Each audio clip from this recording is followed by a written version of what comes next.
Hello students, आज हम लोग को जो पढ़ना है वो कल तो हम लोग ऑलरेडी परक्विजिट्स के बारे में देख ही चुके हैं, लेकिन फिर भी आज फिर से हम लोग परक्विजिट्स के बारे में एक बार देखेंगे बेसिक, ठीक। और जो मेडिकल बेनिफिट्स जो हम लोगों ने कल पढ़ाई किया था, मेडिकल बेनिफिट्स हम लोग एक बार फिर से देख लेंगे एक रिविजनरी तौर पे। उसके बाद हम लोग लीव ट्रैवल कंसेशन के बारे में देखेंगे परक्विजिट्स।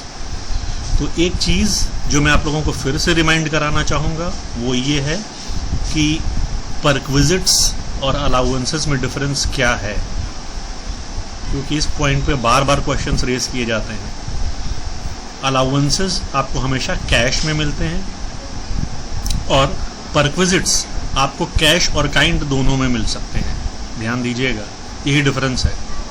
अलाउंसेस हमेशा कैश में मिलते हैं और परक्विजिट्स आपको कैश और काइंड दोनों में मिल सकते हैं। ज़्यादातर परक्विजिट जो आप देखेंगे वो काइंड फॉर्म में मिलेंगे, कैश फॉर्म में नहीं मिलेंगे ज़्यादा परक्विजिट्स। तो इनकम टैक्स के पॉइंट ऑफ व्यू से ये डिफरेंस है कि अलाउंसेस कैश में मिलते हैं और परक्विजिट्स काइंड में मिलती हैं। इनकम टैक्स के पॉइंट ऑफ व्यू से है डिफरेंस। तो कल जो हम लोगों ने देखा था ऑलरेडी मेडिकल फैसिलिटीज़, ये देख चुके हम लोग, एक बार फिर से हम लोग देख लेते हैं। मेडिकल फैसिलिटीज़ को हम लोगों ने दो पार्ट्स में बांटा था, for treatment with in India, for treatment outside India.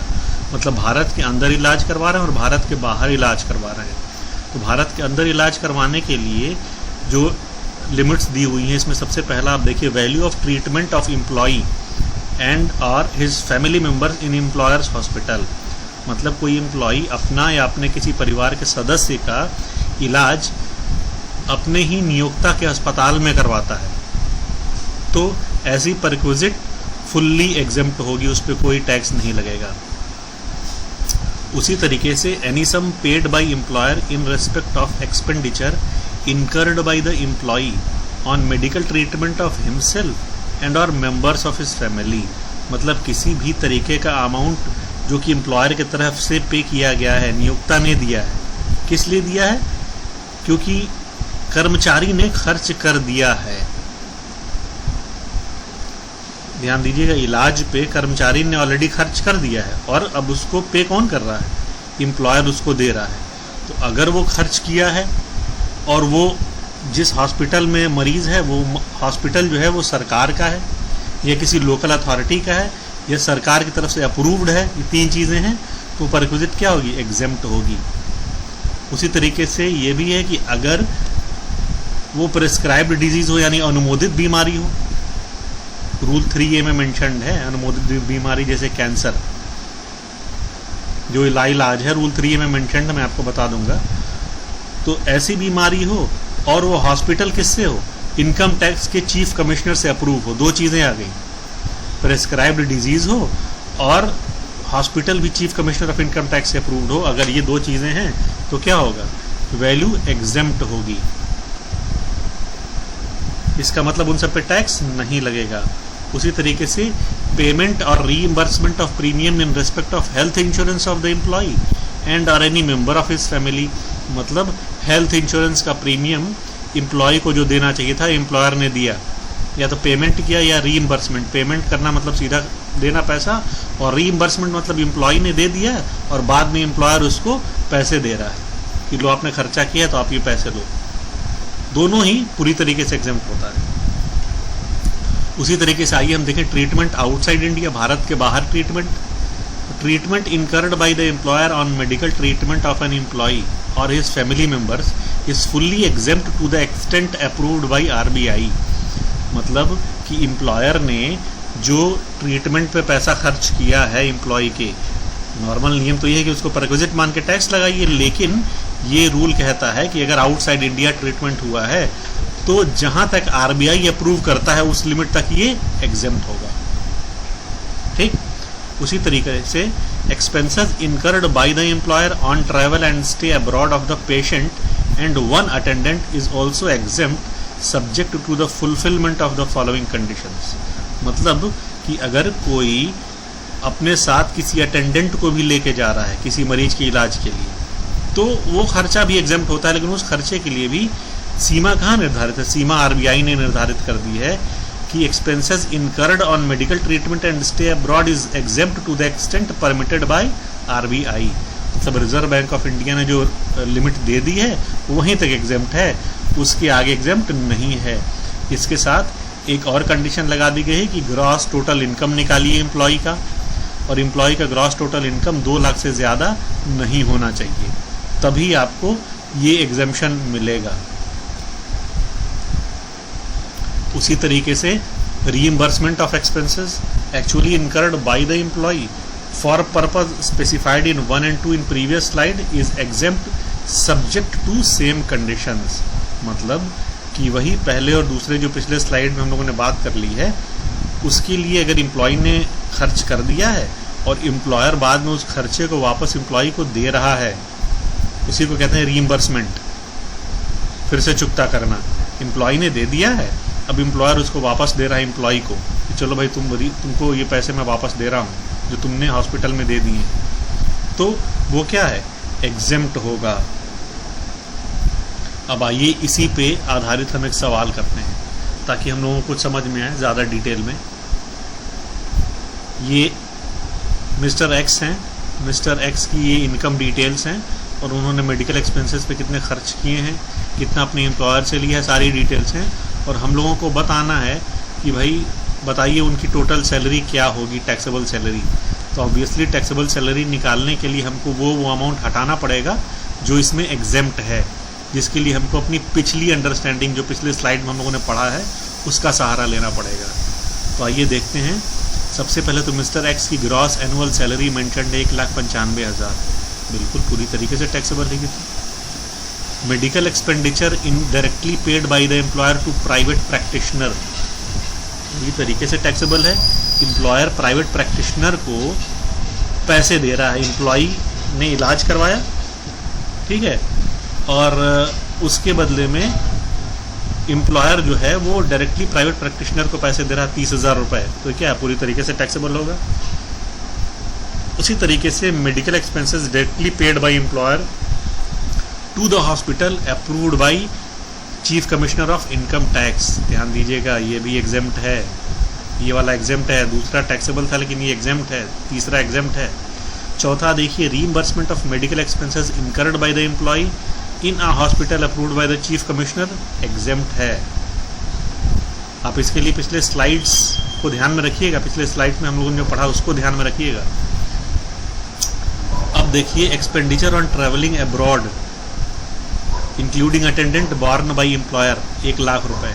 अब इसके लिए हम लोगों ने पढ़ा है कि भाई इसके लिए हमें ये देखना पड़ता है कि एम्प्लॉई की GTI 2 लाख से ज़्यादा तो नहीं है, ग्रॉस टोटल इनकम।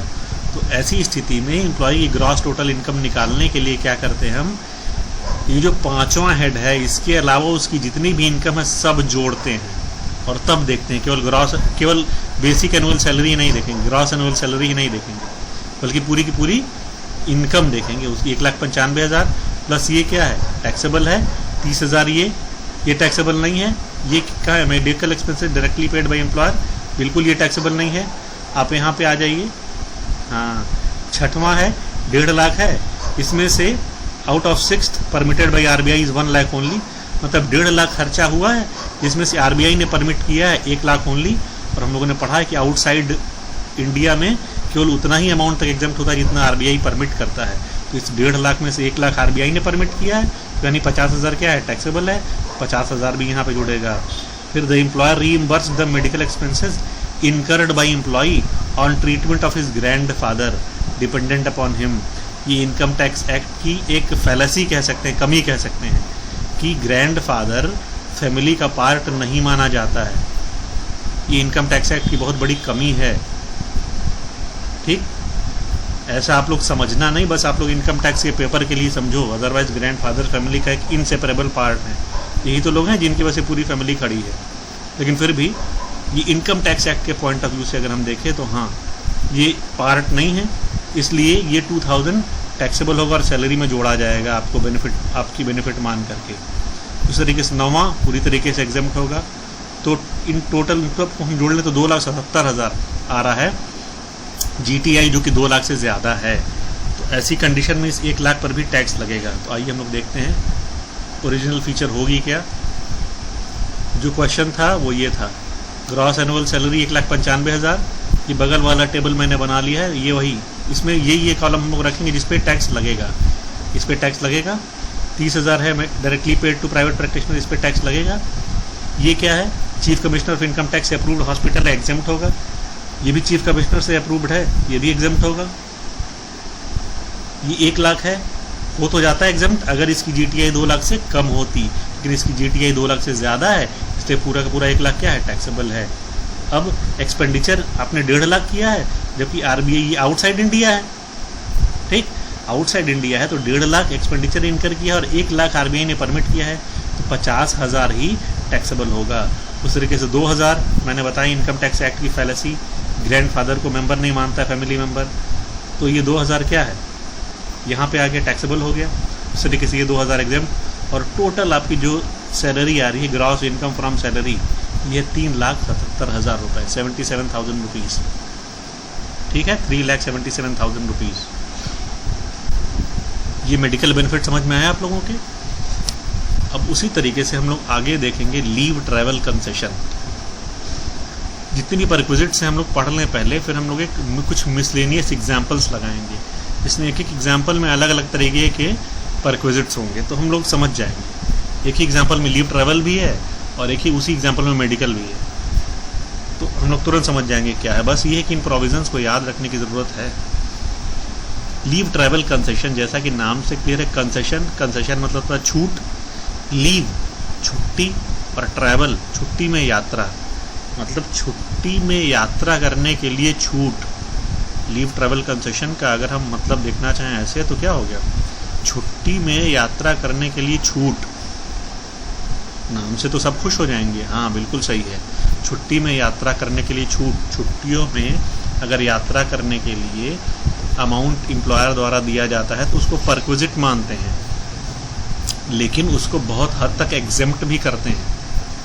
तो कहाँ तक एग्जेम्प्ट होता है, कहाँ किसके बाद एग्जेम्प्ट नहीं होता है, यही जानने के लिए हम लोग इन प्रोविजंस को देखेंगे। सबसे पहले तो ये जान लें कि ये नियम इंडियन और फॉरेनर सबके ऊपर अप्लाई होंगे। किसी भी तरीके से इसमें मिलने वाला एग्जेम्पशन आपके खर्च से ज़्यादा नहीं होगा, ठीक। एग्जेम्पशन मिलेगा चाहे आपको पिछले एम्प्लॉयर से एलटीसी मिला हो लीव ट्रैवल कंसेशन, या फिर इस समय जो एग्जिस्टिंग एम्प्लॉयर है उससे मिल रहा हो, या फिर दोनों से मिला के मिल रहा हो, तो भी आपको एलटीसी मिलेगा। Exemption not available for more than 2 surviving children. ऐसा नहीं कि किसी की 11 बच्चे हों तो 11वें बच्चे के लिए एलटीसी मिलेगा, नहीं, उसमें लिमिट है 2 बच्चों के लिए। एलटीसी पाने के लिए एक चीज़ आपको जानने की ज़रूरत है कि एलटीसी का नियम 4 साल के एक ब्लॉक को कंसिडर करता है। 1986 से स्टार्ट करते हुए हर 4 साल का एक ब्लॉक है, 86, 87, 88, 89 ख़त्म, फिर 90, 91, 92, 93 दूसरा हो गया ख़त्म, फिर तीसरा शुरू हुआ 94, 95, 96, 97, ऐसे चलता रहता है। 4-4 साल का एक ब्लॉक होता है, और एक एम्प्लॉय या एक कर्मचारी एक ब्लॉक में 2 से ज़्यादा एलटीसी क्लेम नहीं कर सकता है, ठीक है। उसको एग्जेम्पशन केवल 2 का ही मिलेगा, करने को तो मान लीजिए वो 10 करे, वो डिपेंड करता है एम्प्लॉयर अलाउ करता है कि नहीं, ठीक। लेकिन एग्जेम्पशन की जहाँ तक बात है, एग्जेम्पशन आपको केवल 4 साल के एक ब्लॉक में 2 जर्नी का ही मिलेगा।